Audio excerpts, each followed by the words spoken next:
Hello, dividend growth stock investors. Happy Friday to you. Colby, the DGI Crab here, coming at you with the Friday video. Every single week, I put out this video after the market closes for the week and go through each of the four tiers where we can see where the value in the dividend growth stock market lies. In case you're new to the channel, I cover just 60 of the highest quality dividend growth stocks that I could find, and I split them out into four separate categories, or tiers as I call them, based on your age, which is what I believe is the most important metric for any dividend growth stock investor to take into consideration. And let me tell you guys, here we are, December 20th, 2024, and there are more undervalued stocks among this group of 60 than at any time since I started the channel back in the summer. So I've got a lot to cover here today. You're going to have a lot of options of things to invest in as we get ready to go into the trading week next week. So I hope you're ready to hit the ground running on Monday. Definitely reference back to this video as you get closer to Monday, because you're going to have a lot of stuff to remember here. Now remember, I'm not a professional financial advisor. The content of the channel should be considered primarily for entertainment, and the opinions expressed regarding investments are my own. You should always perform your own due diligence prior to investing your hard-earned money. And for the newbies out there, the DGI Crab allocation strategy is as follows. A minimum of 50% of new money goes into age-appropriate ETFs for automatic diversification. And we're looking for the single stocks. We want them yielding 30% or more above their 4-year average yield. My top 10 favorite stocks, just my personal preference on my top 10, if they're yielding 20% or more above their 4-year average yield, I go ahead and invest in those, regardless of the age or time horizon that I might happen to be in, because they're all positions that I want to make sure that I'm building up if I have any opportunity to do so whatsoever. Now, I remain in my tier unless there happens to be a stock at a different age tier that's yielding 50% or more above their 4-year average yield. At that point, I think they're too good of a value to pass up. And then finally, if there's no viable stocks within my tier, I'm not going to panic or invest less. I'm just going to add more to my ETFs. So, all right, everybody, back to the DGI Crab spreadsheet here, where we're going to start out, as we always do, with the Tier 1 category, age 18 to 30-year-old investors, where we're looking for maybe lower starting yield overall in the 1 to 2% range, but we're looking for aggressive year-over-year dividend growth of at least 10%, but hopefully more like 12, 13, 14 on average, which is what this cluster of 16 stocks typically does as a group. We're looking at the valuation tab, where I'm comparing the current day yield to the 4-year average yield, and this valuation metric lets me know how underpriced the stock appears to be. If it's in the green, it's in that buy zone at 30% or better. Nike and Nordson, both in the buy zone, both in that 50% or more starting yield. Nordson just took an absolute dive this week. It was not very long ago at all trading for above $250 a share. It's fallen all the way down to $209, which I'm pretty sure is a 52-week low. I'd have to double check on that, but I think that it is. It's yielding 1.49%, 4-year average yield less than 1% at 0.95. This is a super compounder of dividend growth. This is one that usually puts out 13 to 17% banger dividend increases. So if I can get a starting yield already at 1.5%, sign me up for that if I am in this younger age category especially. But both of these stocks would be fine investments, in my opinion, because they're so undervalued for any of the age tiers, especially, even if you're a little bit older and it looks like you've got enough dividend income coming in at this point and you're comfortable just adding more growth related stuff. Man, these are two blue bloods right here that just are having a rough go of it.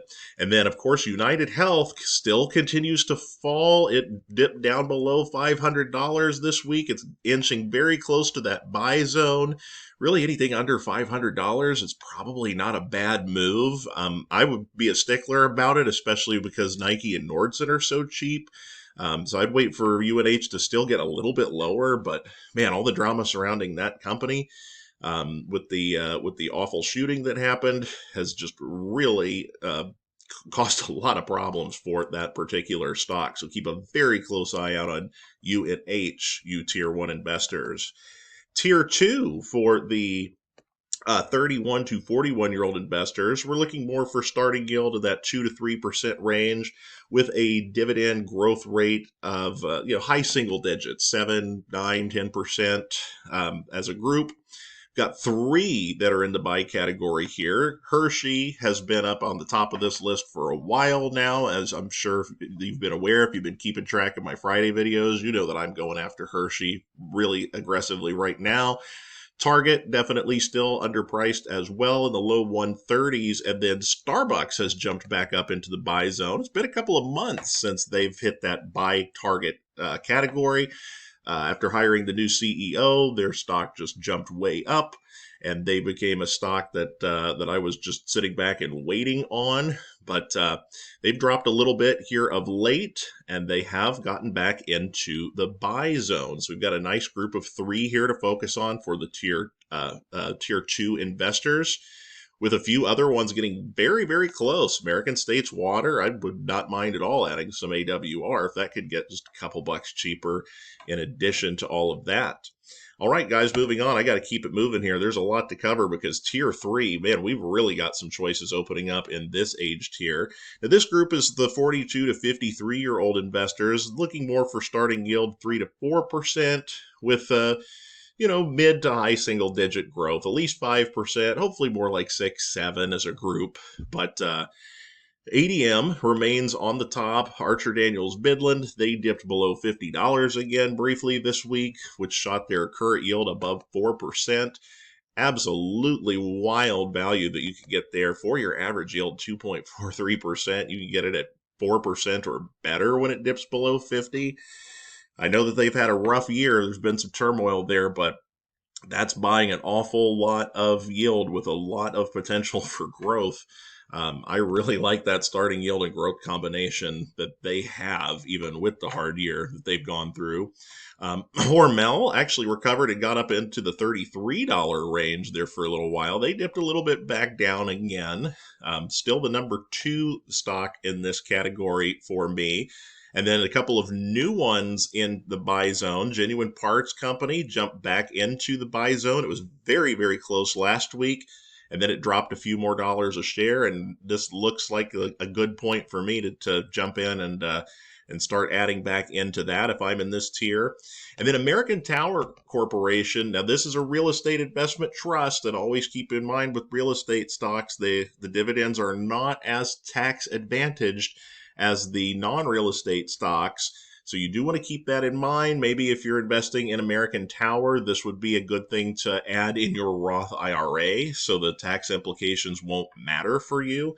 But even if you're just doing all of this within a brokerage, American Tower at 34% undervalued looks cheap enough to me to add right now. And then Pepsi and Johnson & Johnson, two of my aforementioned top 10 favorite stocks, are both yielding 20% or more above the 4-year average. So these two are also in my personal buy category as well across age tiers.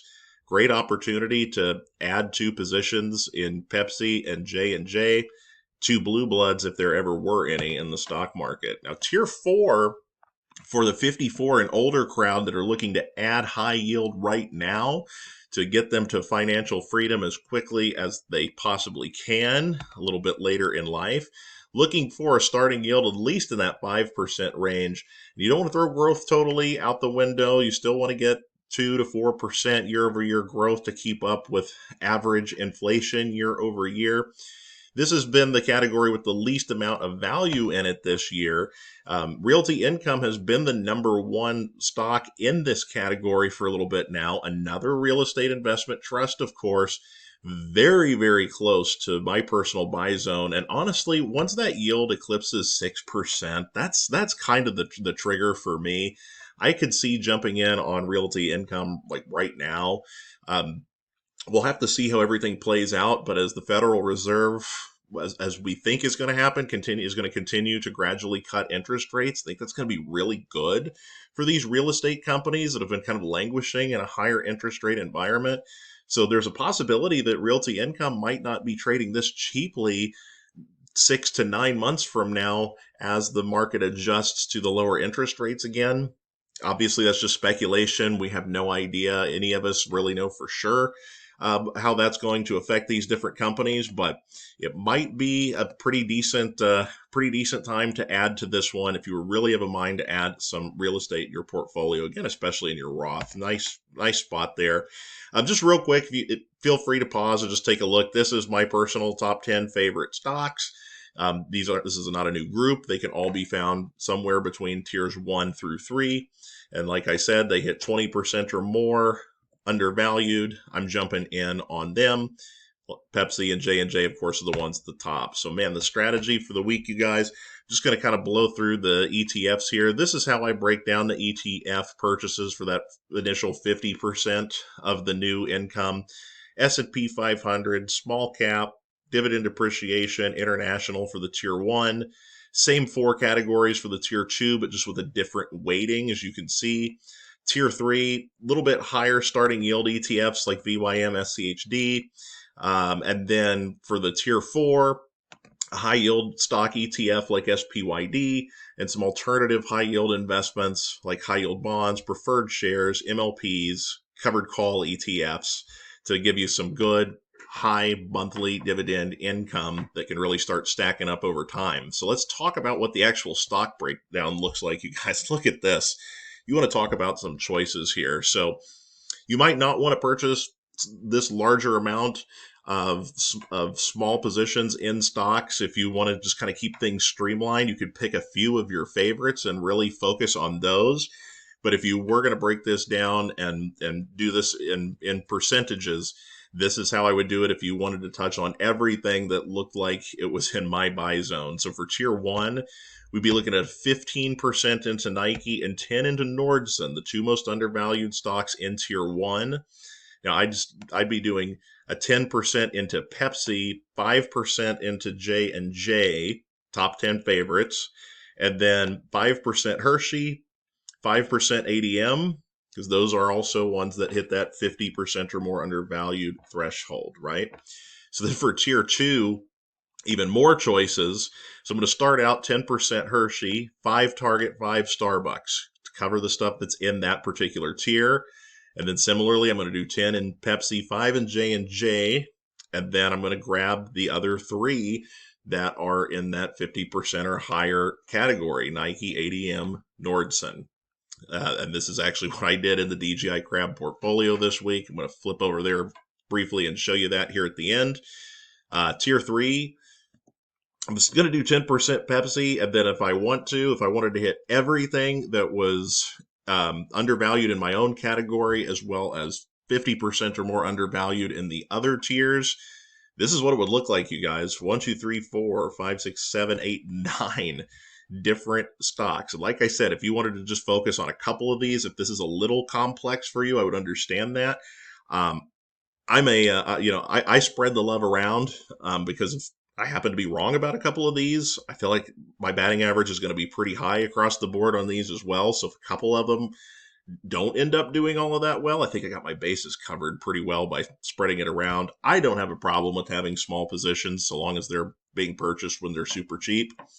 And then finally, for that tier 4 category, I'm still doing an ETF double down on this one. There's, maybe realty income is worth throwing a little bit of money at, but like I said, I'm going to, instead of doing 15 and 5s down the board, I'm going to keep doing 30 and 10s on these ETFs and just keep piling up the income there.